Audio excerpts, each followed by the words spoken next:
Rob, detectives here are quick to point out that some of the most salacious details in this upcoming investigation discovery documentary are just allegations. They've never been proven. But even without them, this is a story that may as well be right out of a TV crime procedural.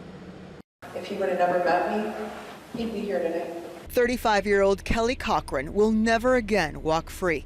Convicted of killing her lover and then her husband, hers is a story that has generated headlines in both Indiana and Michigan for years now.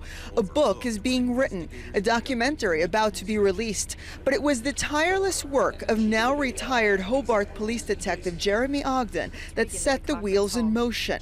It was him she confessed to after months of mind games in May of 2016. Her and her husband had entered into this agreement on their wedding night that if one had an affair on the other, that it was their responsibility to kill the person that they had the affair with, and that if they didn't take care of their responsibility, then the other one could kill them. Chris Regan went missing in Michigan's Upper Peninsula in October 2014.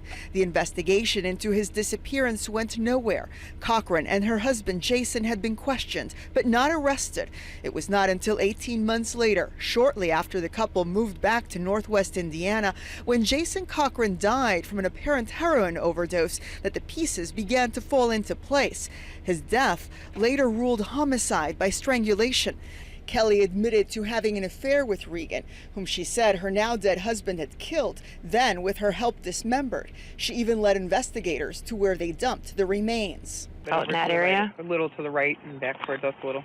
It's not far because I figured I'd never tell anybody. But might Cochran be a serial killer? The upcoming documentary implies there could be 9 other, yet unidentified victims still out there. She's a very calculating, manipulative killer. I wouldn't necessarily put that number on it. I would say that, I'm pretty positive that there are others. In fact, when Kelly Cochran entered a guilty plea in her husband's murder last month here in Lake County, she did so under the condition she could not be prosecuted for other murders. That was done in the hopes that it will encourage her to help lead investigators to other unsolved cases. Hey, if you like that video, be sure to subscribe to our ABC7 Chicago YouTube channel.